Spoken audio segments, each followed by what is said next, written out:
سعادت حاصل کر رہے ہیں. یہ پانی پلانے والوں سے بھی میری درخواست ہے تھوڑی دیر کے لیے اتنا لمبی گفتگو نہیں کروں گا, جتنی آپ کہیں گے اگر 2 منٹ میں ختم کرنی 2 منٹ میں ختم. یہ انشاءاللہ جو نا بعد میں پانی بھی پئیں گے, لنگر بھی کھائیں گے, سب کچھ کریں گے. تھوڑی دیر کے لیے جب قرآن و حدیث کی بات ہونا, اس وقت کوئی اور مصروفیت نہیں ہونی چاہیے تاکہ صحیح طریقے سے ہم فیضان قرآن شریف کا حدیث کا لیتے ہیں. میں سب سے پہلے تو مبارکباد پیش کروں گا آپ جتنے احباب موجود ہیں, خاص طور پہ اپنے بھائی غلام محی الدین بھائی, اسلم بھائی اور بابا ایوب صاحب اور جتنے بھی الحمدللہ ہم یہاں بیٹھے ہیں. یہ مقدر والے ہیں, سعادت مند ہیں کہ اللہ تعالیٰ نے آج یہ گھڑیاں, یہ لمحات, یہ ساعتیں اپنے حبیب کے ذکر کے لیے ہمیں جو ہے وہ منتخب کیا. جتنی گھڑیاں یہاں گزریں گی, جتنے لمحے یہاں گزریں گے, جتنے سانس یہاں لیں گے, انشاءاللہ الکریم ایک ایک سانس جو ہے یہ اللہ تعالیٰ کی رحمتوں کے نزول کا سبب ہوگا. تو جتنا وقت یہاں گزرے یہ سعادت مندی ہے. میں اپنی بات اپنے موضوع پہ گفتگو کرنے سے پہلے آپ کے ذوق کی نظر اور جس محبت کے ساتھ ماشاءاللہ آپ تشریف فرما ہیں, جس ذوق کے ساتھ ہم حضور کا ذکر کرنے اور سننے کے لیے بیٹھے ہیں, اس کی نظر ایک حدیث پاک آپ کے گوش گزار کر کے اپنے موضوع کی طرف آؤں گا. اور اس کی ضرورت اس لیے بھی محسوس کرتا ہوں کہ آج الحمدللہ ہم حضور کے ذکر کے لیے جمع ہیں, میلاد کی محفل میں ہیں. تو یہ ربیع الاول شریف کا مہینہ ہے, روزانہ کہیں نہ کہیں حضور کے ذکر کی محفل سجتی ہے. گھر گھر, گلی گلی, بازار بازار, گاؤں گاؤں, مسجد مسجد ہم حضور کے ذکر کے لیے جمع ہوتے ہیں. بعض لوگ ہمارے درمیان ہی ایسے بھی پائے جاتے ہیں جنہیں یہ میلاد کی محفلیں پچتی نہیں ہیں. وہ اعتراضات کرتے ہیں, سوال کرتے ہیں, پوچھتے ہیں او جناب یہ کہاں لکھا ہے, وہ کہاں لکھا ہے, کہ حضور کے زمانے میں بھی اس طرح محفل میلاد ہوتی تھی, کہ سرکار کے صحابہ بھی حضور کے ذکر کے لیے جمع ہوتے تھے, کہ اللہ کی منشا بھی اس میں شامل ہے, کہاں لکھا ہے جی. بلکہ ربیع الاول شریف کا مہینہ سوشل میڈیا کا دور ہے, آپ تک وہ میسیجز پہنچتے ہوں گے, آئے ہوں گے, آپ بھی رہے ہوں گے. او جی حضرت ابوبکر صدیق کے دور میں اتنی دفعہ ربیع الاول آیا, انہوں نے میلاد کیسے منایا. حضرت عمر فاروق کے دور میں اتنے سال ربیع الاول کا مہینہ آیا, میلاد کیسے منایا. حضرت عثمان و علی رضی اللہ تعالیٰ عنہما نے میلاد کیسے منایا, اور فلاں صحابی نے کیسے منایا. ہم کہتے ہیں یار کتنے بدبخت ہیں کہ یہ پوچھتے ہیں کہ اتنے سال ربیع الاول کا مہینہ آیا اور ان صحابہ نے میلاد کیسا منایا. ہم تو یہ پوچھتے ہیں کہ یہ بتاؤ صحابہ کی وہ گھڑی کون سی تھی, وہ ساتھ کون سی تھی جو حضور کے ذکر کے بغیر گزرتی تھی. وہ تو شب و روز حضور کے ذکر کے اندر جو ہے وہ اپنی زندگی بسر کرتے تھے. آئیے پھر بھی ایک حدیث میں آپ کو گوش گزار کروں, جو پوچھتے ہیں کہاں لکھا ہے, ان کو جواب بھی ہو, ان کو جواب نہ بھی ہو. ہم اپنی قسمت پہ رشک کرنے کے لیے کہ اللہ نے آج ہمیں کتنی سعادت سے نوازا ہے. حدیث سنیے, میں آسان لفظوں میں بیان کروں گا, ہو سکے تو یاد کر کے اٹھیے گا. یہ امام مسلم نے اپنی صحیح مسلم کے اندر, امام ترمذی نے جامع ترمذی کے اندر, امام نسائی نے سنن نسائی کے اندر, امام بہقی نے شعب الایمان کے اندر یہ حدیث نقل کی ہے. شعب الایمان کے لفظوں سے جو ہے وہ سنیے. کہتے ہیں ایک دن نبی رحمت صلی اللہ تعالیٰ علیہ وسلم اپنے کاشانہ نبوت پہ تشریف فرما تھے. حضور اپنے در دولت پہ تشریف فرما ہے. جبریل امین علیہ السلام حضور کی خدمت میں حاضر ہوئے اور آ کر جبریل نے حضور سے کچھ عرض کیا. کیا عرض کیا وہ حدیث کا اگلا حصہ کچھ بیان کرے گا. جبریل نوریوں کا سردار ہے, حضور کی بارگاہ میں حاضر ہوا. آ کر جبریل نے حضور کی بارگاہ میں کچھ عرض کیا اور عرض کرنے کے بعد جبریل وہاں سے چلے گئے. نبی کریم صلی اللہ تعالیٰ علیہ وسلم نے جبریل کے جانے کے بعد کاشانہ نبوت چھوڑا اور حضور چلتے ہوئے مسجد نبوی کے اندر تشریف لے کے آئے. جب حضور مسجد نبوی میں پہنچے تو کیا دیکھا کہ مسجد نبوی میں صحابہ نے ایک جلسے کا انعقاد کیا ہوا ہے, ایک محفل سجائے بیٹھے ہیں. جس طرح آج ہم مسجد میں بیٹھے ہیں, صحابہ نے مسجد نبوی میں ایک جلسے کا انعقاد کیا ہے. حضور رحمت دو عالم صلی اللہ علیہ وسلم ان صحابہ کے پاس تشریف لائے اور آ کر ان سے استفسار کیا, پوچھا صحابہ مجھے یہ بتاؤ آج کے جلسے کے انعقاد کا مقصد کیا ہے. صحابہ کس لیے بیٹھے, ماں آج نہ سکو, صحابہ تمہیں کس چیز نے جمع کیا, تم آج کیوں جلسے کا انعقاد کیے بیٹھے ہو, کیوں بیٹھے ہو. اب حضور صحابہ سے پوچھ رہے ہیں, سوال کر رہے ہیں, صحابہ مجھے یہ بتاؤ کہ جلسے کے انعقاد کی وجہ کیا ہے؟ یہاں ذہن میں یہ خیال نہ آئے کہ حضور پوچھ اس لیے رہے تھے کہ حضور کو پتہ نہیں تھا اس لیے حضور نے پوچھا نہیں. کیوں؟ کیونکہ اللہ نے ان کو وہ مقام اور مرتبہ کیا ہے کہ وہ فرش زمین پہ بیٹھ کے عرش بری کے پار کی خبریں جانتے تھے. بخاری شریف کی حدیث پاک ہے، حضرت حارثہ رضی اللہ تعالیٰ عنہ کی والدہ حضور کی بارگاہ میں حاضر ہوئی، آ کر عرض کیا یا رسول اللہ صلی اللہ علیہ وسلم میرا بیٹا حارثہ جنگ کے اندر شہید ہو گیا ہے، یا رسول اللہ مجھے بتائیے کیا وہ جنت میں پہنچ گیا ہے یا نہیں پہنچا؟ اگر تو وہ جنت میں پہنچ گیا ہے تو میں صبر کرتی ہوں، اگر وہ جنت میں نہیں پہنچا تو مجھے رونے کی اجازت دے دیجئے. کون پوچھ رہا ہے؟ صحابیہ کس سے؟ حضور سے. حضور بتائیے میرا بیٹا جنت میں پہنچا ہے یا نہیں پہنچا؟ اب حضور نے یہ نہیں فرمایا کہ بی بی مجھے کیا پتا تیرا بیٹا جنت میں پہنچا ہے یا نہیں پہنچا، میں تو یہاں فرش پہ بیٹھا ہوں، جنت تو عرش سے پار ہے، مجھے نہیں پتا. اس طرح کی باتیں نہ پوچھو، کفر ہو جائے گا، شرک ہو جائے گا. مجھے تو دیوار کے پیچھے کا نہیں پتا، قیامت کے دن دیکھ لینا جنت ملتی ہے یا نہیں ملتی. اس طرح کی بات نہ پوچھو، بس نماز روزے کے مسئلے پوچھا کرو، پاکی نہ پاکی کی باتیں پوچھا کرو.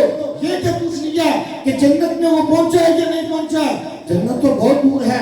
نہیں، جب انہیں صحابیہ نے پوچھا یا رسول اللہ بتائیے میرا بیٹا جنت میں پہنچا ہے یا نہیں پہنچا، تو حضور مسکرا دیے، فرمایا بی بی تو یہ پوچھتی ہے تیرا بیٹا جنت میں پہنچا ہے یا نہیں پہنچا؟ ارے جنت تو کئی طرح کی ہے، تیرا بیٹا تو سب سے اعلیٰ جنت میں ٹہل رہا ہے.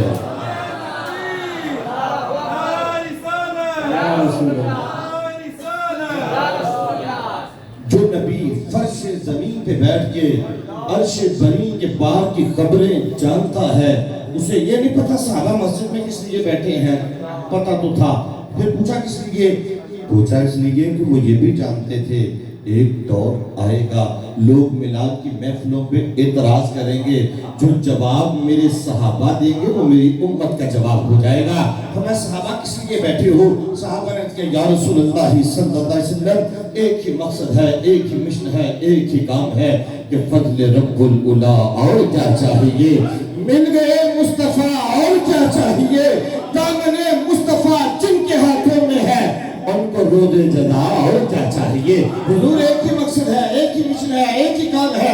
آپ کے صدقے سے جو اللہ نے ہم پہ نعمتیں کی ہیں، آپ کے صدقے سے جو اللہ کی ہم پہ کرم نوازیاں ہوئی ہے، کیونکہ حضور وجہ تخلیق کائنات ہے.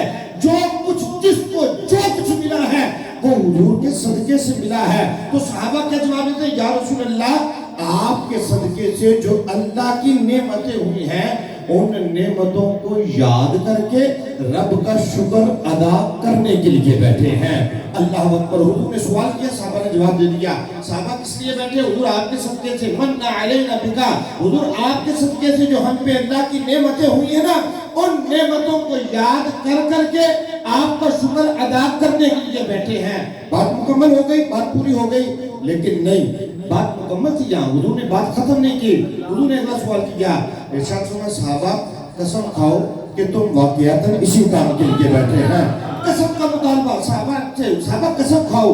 نبی کریم صلی اللہ علیہ وسلم نے جب قسم کا مطالبہ کیا نا تو صحابہ اکرام علیہ رضوان نے فوراً عرض کیا یا رسول اللہ صلی اللہ علیہ وسلم واللہ ما جلسنا الا لذالک، یا رسول اللہ ہمیں ہمارے رب کی قسم ہے، واللہ اللہ کی قسم، حضور اللہ کی قسم اور کوئی مقصد نہیں ہے، بس ایک ہی مقصد ہے کہ جس پانی گڑی چمکا طیبہ کا چاند اس دل افروز ساعت پہ لاکھوں سلام. حضور اللہ کی قسم اور کوئی مقصد نہیں، کوئی مقصد جو آپ کو عرض کر دیا. اب یہاں حضور نے قسم دی، صحابہ نے قسم دے دی. ذہن میں وہ خیال آیا، ذہن میں اعتراض آیا، جناب حضور نے صحابہ سے قسم کس لیے دی؟ کہ حضور کو صحابہ پہ جھوٹ کا گمان تھا؟ حضور سمجھتے تھے صحابہ غلط بیانی کریں گے، بیٹھے کسی اور کام کے لیے تھے؟ میں نے پوچھا میرا کہہ دیا نہیں. اس کا جواب حضور نے خود دیا. نبی کریم صلی اللہ علیہ وسلم کی حدیث کا اگلا حصہ سنیے. ارشاد فرمایا صحابہ قسم میں نے تم سے اس لیے نہیں لی کہ مجھے تم پہ جھوٹ کا گمان تھا، کیونکہ تمہاری تربیت تو میں نے کی ہے، مجھے پتا ہے تم جب بھی بولو گے سچی بولو گے، تمہاری زبانوں سے فقط سچی ٹپکتا ہے. پھر یا رسول اللہ قسم کس لیے لی؟ پر قسم تو انتہائی قابل توجہ سنیے اور اپنی قسمت پہ رش کیجئے. ہمیں صحابہ قسم تو میں نے تم سے اس لیے لی, میں کشانہ نبوت پہ بیٹھا تھا, جبریل میری خدمت میں حاضر ہوئے, جبریل نے آ کر مجھے بتایا کہ یا رسول اللہ آپ کے صحابہ مسجد کے اندر بیٹھے اتنا عظیم الشان کام کر رہے ہیں, اتنا عظمتوں رفعتوں اور برکتوں والا کام کر رہے ہیں. حضور وہ مسجد میں بیٹھے آپ کو یاد کر رہے ہیں, اللہ عرش پہ فرشتوں کے سامنے ان پہ فخر محسوس کر رہا ہے. سیدی مرشدی سیدی مرشدی محمد مصطفیٰ محمد مصطفیٰ. آپ نے کہنا ہے سب سے آخری نبی محمد مصطفیٰ. عقیدہ سب صحابہ کا, عقیدہ اہل بیت کا, عقیدہ اتار کا. تو پتہ یہ چلا آج جس بزم کا انعقاد ہم کیے بیٹھے ہیں یہ کوئی نیا کام نہیں ہے, یہ وہی کام ہے جس کے لیے حضور کے صحابہ مسجد نبوی میں بیٹھا کرتے تھے, یہ وہی کام ہے جس کے لیے حضور قسمیں لیا کرتے تھے, یہ وہی کام ہے جن پہ اللہ عرش پہ فرشتوں کے سامنے فخر محسوس کرتا. اس لیے میں نے پہلے بات یہیں سے شروع کی کہ ہم مقدر والے ہیں, خوش بخت ہیں کہ اللہ نے یہ چند گھڑیاں, یہ چند لمحے حضور کے ذکر کے لیے جمع ہونے کے لیے ہم سب کی سعادت عطا فرمائی. آئیے وقت چونکہ کافی ہو چکا ہے, میں بہت لمبی چوڑی گفتگو نہیں کروں گا. ایک قرآن مجید کی آیت کریمہ اور اس کی مختصر سی تفسیر آپ کے گوش احادیث کی روشنی میں کر کے اجازت دوں گا. اللہ رب العزت جل وعلا نے قرآن مجید برہان رشید کے اندر اپنے محبوب کریم صلی اللہ تعالیٰ علیہ وسلم کو مختلف جگہوں پہ مختلف انداز سے مختلف القابات کے ساتھ یاد کیا. کہیں حضور کا ذکر کرتے ہوئے فرمایا والضحیٰ, کہیں واللیل اذا سجا, کہیں سینہ مبارک کی بات ہوئی تو اس کے لیے حضور صلی اللہ علیہ وسلم کے القابات, کبھی پیشانی مبارک کی بات آئی تو والفجر کہا, کہیں سینہ مبارک کی بات آئی تو والیاسین کہا. مختلف لفظوں کے ساتھ حضور کو یاد کیا. انہی القابات میں سے ایک لقب حضور کا قرآن میں یہ بھی ذکر کیا. اللہ فرماتا ہے قد جاءکم برہان من ربکم, کہ لوگوں تمہارے پاس تمہارے رب کی طرف سے ایک برہان آئی ہے. قد جاءکم برہان من ربکم, لوگوں تمہارے پاس تمہارے رب کی طرف سے ایک دلیل آئی ہے. یہاں لفظ برہان حضور کے لیے استعمال کیا گیا, علماء موجود ہے. لفظ برہان کا اگر اردو میں ترجمہ کریں تو اس کا مطلب ہوتا ہے دلیل, لیکن عربی میں ہر دلیل کے لیے برہان کا لفظ استعمال کیا جاتا, بلکہ عربی میں برہان اس دلیل کو کہتے ہیں جو واضح ہو, جو روشن ہو, جس کو دیکھنے کے بعد تردد کی ضرورت نہ پیش آئے, بلکہ دیکھتے ہی وہ دلیل بندے کے دل میں گھر کر جائے. اس دلیل کو عربی میں برہان کہتے ہیں. میں قد جاءکم برہان من ربکم, لوگوں یہ تمہارے رب کی طرف سے تمہارے پاس دلیل بن کے آئے ہیں. یہ برہان ربی ہے, یہ دلیل ربی ہے. اور پھر یہ یاد رکھیے جو رب کی برہان ہو, جو رب کی دلیل ہو, وہ بے مثل و بے مثال ہوتی ہے, وہ با کمال ہوتی ہے, وہ لاجواب ہوتی ہے. اب جس کو رب اپنی برہان کہتا ہے, جس کو رب اپنی دلیل بنا کے بھیجتا ہے, آئیے احادیث میں دیکھتے ہیں کہ وہ برہان ربی تھی کیسی, اللہ نے اس برہان ربی کو کیسا بنا کے بھیجا. سب سے پہلے حضرت عبداللہ ابن سلام رضی اللہ تعالیٰ عنہ کی بات کرتے ہیں. حضرت عبداللہ بن سلام یہ کون تھے, کیا کرتے تھے, کہاں رہتے تھے؟ حضرت عبداللہ بن سلام رضی اللہ تعالیٰ عنہ یہ یہودی تھے. صرف یہودی نہیں بلکہ یہودیوں کے بہت بڑے عالم تھے, پڑھے لکھے اور مفکر قسم کے لوگوں میں ان کا شمار ہوتا تھا. کہتے لوگوں مجھ سے پوچھو میرے دل میں نور اسلام کیسے روشن ہوا. کہتے لوگوں میں یثرب کا رہنے والا تھا, مدینہ منورہ کا پرانا نام. کہتے لوگوں میں یثرب کا رہنے والا تھا اور میرے کانوں میں یہ بات پہنچی کہ مکے کا ایک شخص ہے جو نبوت کا دعوے دار ہے, اپنے آپ کو رب کا نبی کہتا ہے. میں چونکہ یہودیت کا عالم تھا, یہودیت کا لمبردار تھا, یہودیت کا بڑا تھا, تو میرے لیے ضروری تھا اس نبوت کے دعوے دار کے ساتھ کبھی ملاقات کی جاتی، اس کی گفتگو کو سنا جاتا، اس کے پیغام کو پرکھا جاتا۔ کیوں؟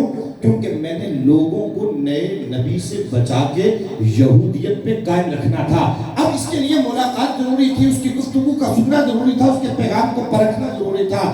کہتے لوگوں اب دل میں یہ خواہش پلنا شروع ہو گئی کہ کبھی میں بھی مکے جاؤں گا، اس نبوت کے دعوے دار کے پاس بیٹھوں گا، اس کی گفتگو کو سنوں گا، اس کے پیغام کو پرکھوں گا۔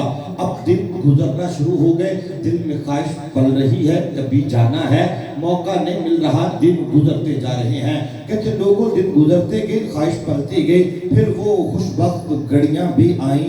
لما قدم النبی مدینہ، کہ جب میرے آقا نے مکے سے ہجرت کی اور یثرب کی طرف، مدینہ منورہ کی طرف جو ہے وہ رخ کیا، اب میرے کانوں میں یہ بات پہنچے کہ وہ جو نبوت کا دعوے دار ہے، جس کے پاس جانے کو دل کرتا تھا، جو مکے کا رہنے والا ہے، اب وہ خود چل کے ہمارے مدینے آ رہا ہے۔ اب کہتے لوگوں میں دل ہی دل میں بڑا خوش ہوا کہ لوگ جی پہلے اس کے پاس جانے کو دل کرتا تھا، موقع نہیں مل رہا تھا، وقت نہیں ملتا تھا، اب وہ چل کے خود آ رہا ہے۔ اب دیکھوں گا کہ وہ بولتا ہے تو بولنے کا انداز کیسا ہے، وہ گفتگو کرتا ہے تو گفتگو کا اسٹائل کیسا ہے۔ اس سرحد پہ آ کے کھڑا ہو گیا جہاں لوگ حضور کا استقبال کرنے کے لیے جمع تھے، میں بھی لوگوں میں آ کے کھڑا ہو گیا۔ کہتے لوگوں، لیکن میرے اور باقی لوگوں میں فرق تھا۔ لوگ آئے تھے محبت کی آنکھ لے کے، میں آیا تھا تنقید کی آنکھ لے کے۔ لوگ آئے تھے فضائل دیکھنے کے لیے، میں آیا تھا عیب ڈھونڈنے کے لیے۔ لوگ آئے تھے ان کا ہونے کے لیے، میں آیا تھا لوگوں کو ان سے بچانے کے لیے۔ کہتے لوگوں کھڑا ہونے تھا، لیکن آگے کیا ہوا؟ اب ان کا ظلمات سے نور کا سفر شروع ہونے والا ہے۔ حضرت عبداللہ بن سلام کہتے لوگوں، میں لوگوں کے درمیان تھا، لیکن میرے اور باقی لوگوں میں فرق ہے۔ لوگ جو ہے وہ محبت کی آنکھ لے کے، میں تنقید کی آنکھ لے کے۔ کہتے ہوا کیا؟ لما تبینت وجہہ، جب میں نے اس کے فندوہا کے چہرے کو دیکھا، عرفتو، میں یہ بات جان گیا، انا وجہہ لیس بوجہ الکذاب، کہ بے شک یہ چہرہ کسی جھوٹے شخص کا چہرہ نہیں ہے۔ کہتے لوگوں، ابھی میں نے اس کی گفتگو کو نہیں سنا، ابھی اس کی دعوت کو نہیں دیکھا، ابھی اس کے پیغام کو نہیں پرکھا، ابھی اس کے ہاتھوں کنکریوں کو کلمہ پڑھتے نہیں دیکھا، ابھی درختوں کو چلتے نہیں دیکھا، ابھی سورج کو پلٹتے نہیں دیکھا، ابھی چاند کو دو ٹکڑے ہوتے نہیں دیکھا۔ لما تبینت وجہہ، میں نے تو والضحیٰ کے چہرے کو دیکھا ہے، میں نے تو والفجر کی پیشانی کو دیکھا ہے، میں نے تو ما زاغ البصر کی آنکھوں کو دیکھا ہے، میں نے تو یاسین کے سینے کو دیکھا ہے۔ کہتے لوگوں، عرفتو، میں یہ بات جان گیا، انا وجہہ لیس بوجہ الکذاب، یہ چہرہ کسی جھوٹے شخص کا چہرہ نہیں ہے۔ کہتے لوگوں، وہ کون سی دلیل تھی، وہ کون سی کتاب تھی جس سے سالوں کی یہودیت دم توڑ جاتی ہے؟ کہتے وہ ایک ہی دلیل تھی، وہ ایک ہی کتاب تھی، وہ جناب رسالت مآب کے چہرے کی کتاب تھی۔ میرا کام تھا ان کے چہرے نور کو دیکھتے جانا، ان کا کام تھا دل کی گندگی کو مٹاتے جانا۔ میں دیکھتا جا رہا تھا، وہ گندگی مٹاتے جا رہے تھے، میں دیکھتا جا رہا تھا، وہ گندگی مٹاتے جا رہے تھے۔ کہتے لوگوں، جب میں آیا تھا تو کافر تھا، اب جب لوٹ کے جانے لگا تو مشرف اسلام ہو چکا تھا۔ پتی پتی پھول پھول، پتی پتی پھول پھول، محمد مصطفیٰ، عقیدہ سب صحابہ کا، عقیدہ اہل بیت کا، ہر صحابی نبی، ہر صحابی نبی، چار یاران نبی، حضرت صدیق بھی، مولا علی۔ رخ مصطفیٰ وہ کتاب ہے جو محبتوں کا نصاب ہے۔ رخ مصطفیٰ وہ کتاب ہے جو محبتوں کا نصاب ہے، یہی میرے پیش نظر رہے، رات دن اسی کو پڑھا کرو۔ اور رخ مصطفیٰ ہے وہ آئینہ، کیا اس طرح کا کوئی آئینہ، نہ کسی کے بس میں خیال میں، نہ دکان آئینہ ساز میں۔ ارے ہو بھی کیوں؟ کیونکہ قد جاءکم برہان من ربکم، لوگوں یہ رب کی برہان بن کے آئے ہیں، یہ رب کی دلیل بن کے آئے ہیں، اور جو رب کی برہان ہو، جو رب کی دلیل ہو، وہ بے مثل و بے مثال ہوتی ہے، وہ باکمال ہوتی ہے، وہ لاجواب ہوتی ہے۔ جو ان کی بارگاہ میں ایک دفعہ چلا گیا، محبت کی آنکھ سے انہیں دیکھ لیا، پھر وہ لوٹ کے کہیں اور گیا نہیں ہے۔ آئیے اگر حضور کو دیکھنے کی بات کریں تو نبی کریم صلی اللہ علیہ وسلم کی یہ عام طور پہ روٹین تھی۔ حضور صلی اللہ علیہ وسلم نماز فجر ادا کرنے کے بعد مسجد نبوی میں تشریف فرما ہوا کرتے تھے، اور مسجد نبوی سے عام طور پر اشراق و چاشت کی نماز پڑھ کے حضور تشریف لے کے جاتے تھے۔ اب نبی کریم صلی اللہ علیہ وسلم کی عادت مبارکہ میں یہ بھی تھا کہ جب اشراق و چاشت کی نماز پڑھ کے حضور مسجد سے تشریف لے جاتے تو عموماً جو ہے یہ صبح کی سیر کے لیے جو ہے وہ مدینے کی مبارک گلیوں کا حضور قصد کیا کرتے تھے۔ مدینے کی گلیوں میں صبح کی سیر ہوتی، اب بلکہ محبت کے لفظوں سے کہنا چاہیے کہ حضور صبح صبح اپنے قدموں کی برکتوں سے مدینے کی گلیوں کو معطر اور معمر کرنے کے لیے مدینے کی گلیوں کا قصد کیا کرتے تھے۔ آج بھی صبح فجر کی نماز ہوئی، نماز کے بعد جتنی دیر حضور نے مسجد میں ٹھہرنا تھا اتنی دیر حضور مسجد میں ٹھہرے، اور عشاء کو چاشت کے بعد حضور صبح سیر کے لیے مدینے کی گلیوں کو معطر کرنے کے لیے مدینے کی گلیوں کا قصد کرتے ہیں۔ اب حضور چلتے ہیں صبح سیر کرتے کرتے، لیکن آج سیر کچھ لمبی ہو جاتی ہے۔ حضور چلتے چلتے مدینے کی سرحد سے باہر تشریف لے جاتے ہیں۔ چونکہ پرانا مدینہ وہ بہت بڑی باتیں نہیں تھے، بلکہ علماء فرماتے ہیں جتنی آج کل مسجد نبوی کا احاطہ ہے نا، پرانا مدینہ اتنی جو ہے وہ باتیں ہوا کرتی تھی۔ رحمت دو عالم صلی اللہ علیہ وسلم چلتے چلتے مدینے کی سرحد سے باہر جاتے ہیں تو کیا دیکھتے ہیں کہ مدینے کی سرحد کے باہر جو ہے ایک قافلے نے پڑاؤ کیا ہوا ہے، ایک قافلہ رکا ہوا ہے، اور انہوں نے اپنے خیمے لگائے ہوئے ہیں، مال اسباب رکھا ہے، جانور باندھے ہیں۔ حضور صلی اللہ علیہ وسلم اس خیموں کے پاس سے گزر رہے ہیں۔ اللہ اکبر، ان کے مقدر اب جاگنے والے ہیں۔ ان کے مال اسباب میں سے کچھ سرخ رنگ کے اونٹ بندھے تھے، ان میں سے ایک اونٹ جو ہے وہ حضور کی نگاہ رحمت میں آ جاتا ہے۔ رحمت دو عالم صلی اللہ علیہ وسلم کو وہ مبارک اونٹ پسند آ گیا۔ نبی کریم صلی اللہ علیہ وسلم ان قافلے والوں کے پاس گئے اور ان سے پوچھا، یار یہ اونٹ تمہارے بندے ہیں؟ کہا جی ہمارے بندے ہیں۔ کہا یار ان میں سے یہ فلاں سرخ رنگ کا جو اونٹ ہے نا، یہ مجھے پسند آ گیا ہے، میں اسے خریدنا چاہتا ہوں، کہ تم یہ اونٹ مجھے بیچو گے؟ اللہ اکبر۔ حضور نے کہا یہ اونٹ مجھے بیچو گے؟ بیچنا تھا یا نہیں بیچنا؟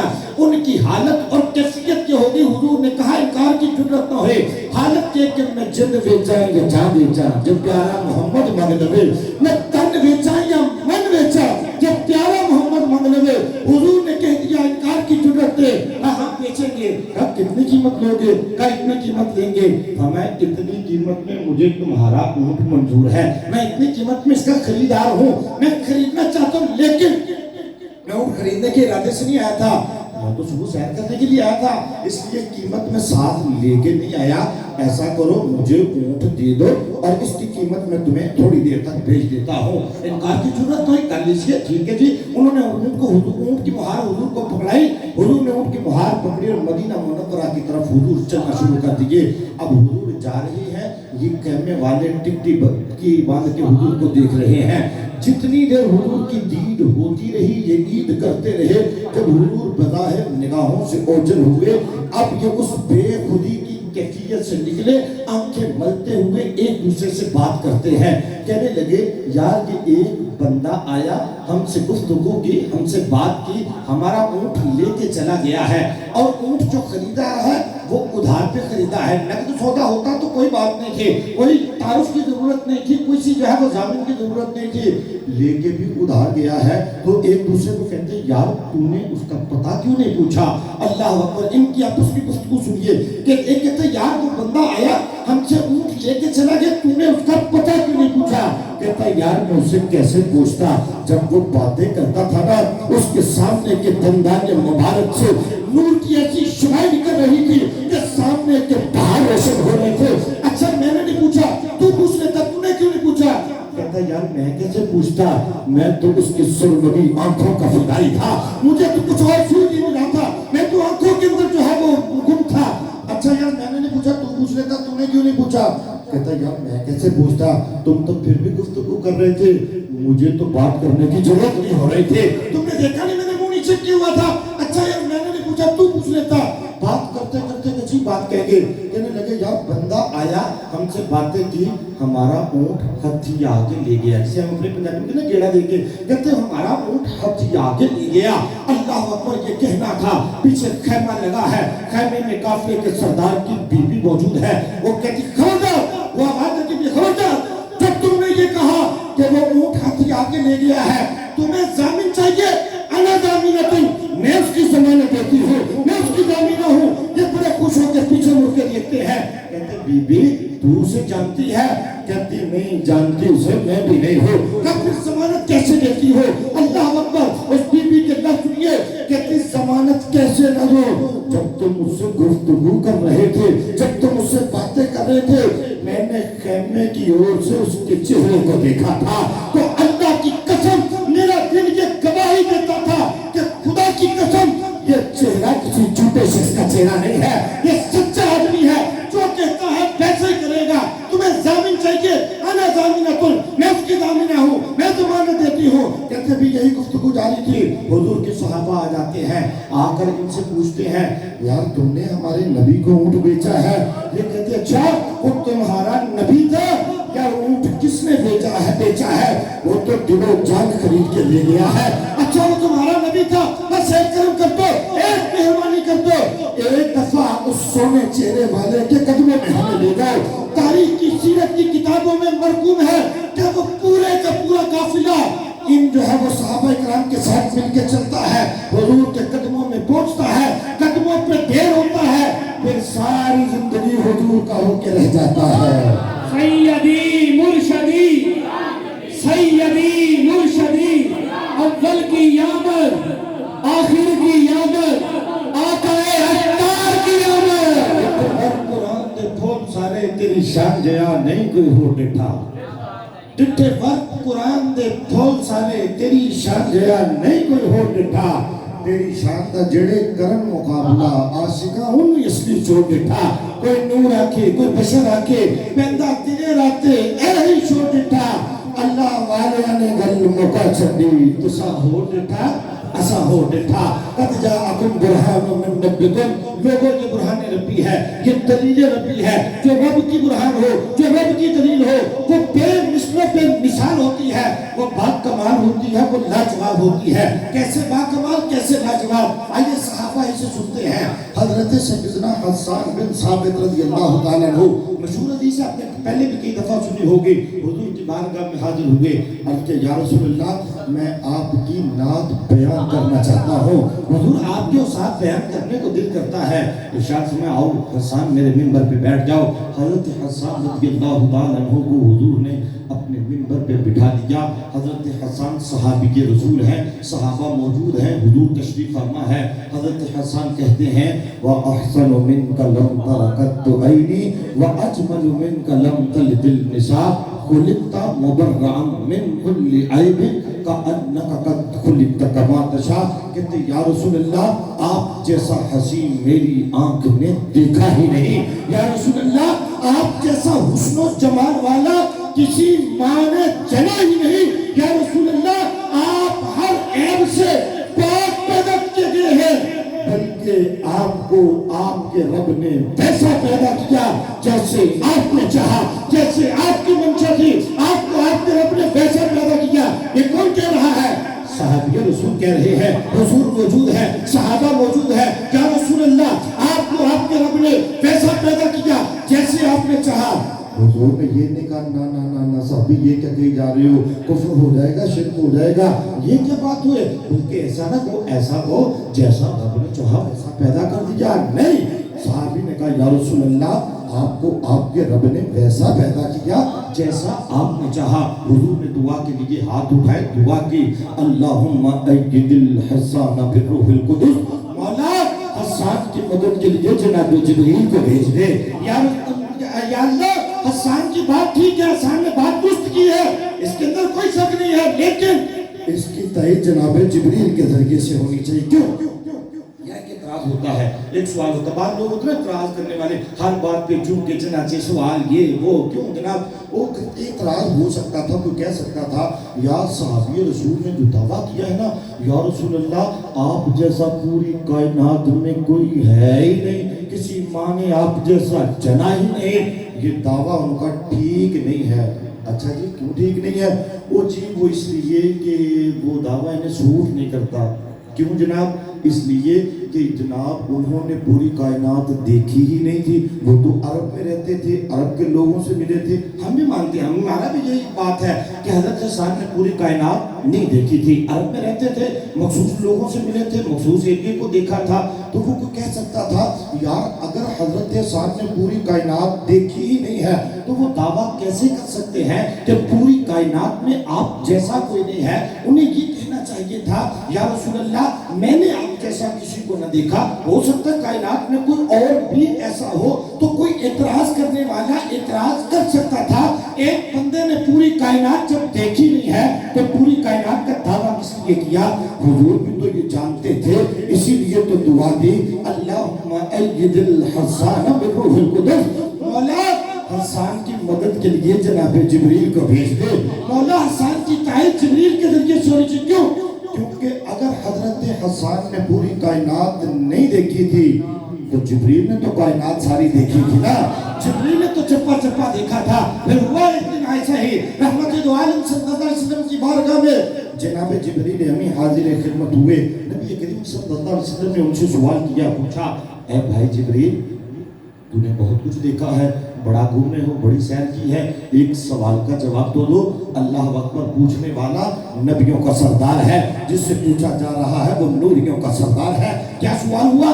جبریل بتاؤ تم نے کوئی پوری کائنات میں ہم جیسا بھی کسی کو دیکھا ہے؟ اللہ اکبر, حضور جبریل سے پوچھ رہے ہیں جبریل بتاؤ کیا کائنات میں کوئی ہم جیسا بھی دیکھا ہے؟ آگے جبریل تھے, کوئی ظاہر بھی 14ویں صدی کا ملا نہیں تھا. وہ کہتا ہاں حضور بڑے دیکھے ہیں, آپ کے بھی 2 ہاتھ ہیں, ان کے بڑے 2 ہاتھوں والے مکے میں پائے جاتی ہے. آپ کے 2 پاؤں ہیں, 2 پاؤں والے بڑے دیکھے ہیں. 2 آنکھیں آپ کی ہیں, 2 آنکھوں والے بڑے دیکھے ہیں. حضور بڑے دیکھے ہیں. کہتے نہیں. جب حضور نے پوچھا جبریل بتاؤ کیا دنیا میں کائنات میں کوئی ہم جیسا بھی دیکھا؟ پھر نوریوں کے سردار کا جواب سنیے. کہتے یا رسول اللہ صلی اللہ علیہ وسلم قلبت الارض مشارقها ومغاربها ولم اجد رجلا افضل من محمد.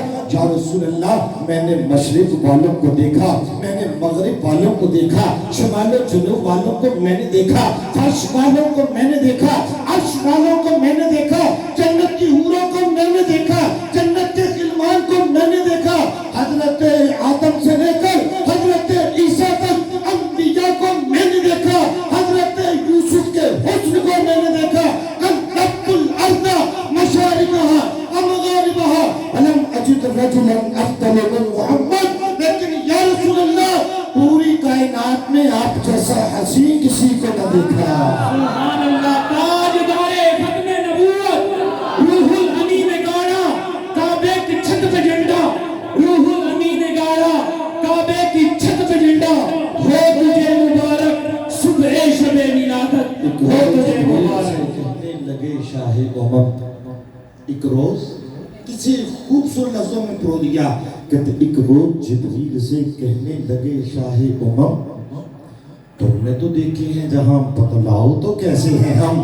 کہنے لگے روح الامین ماہ مبین تیری قسم, آفاقہا گردی دیم مہر بتا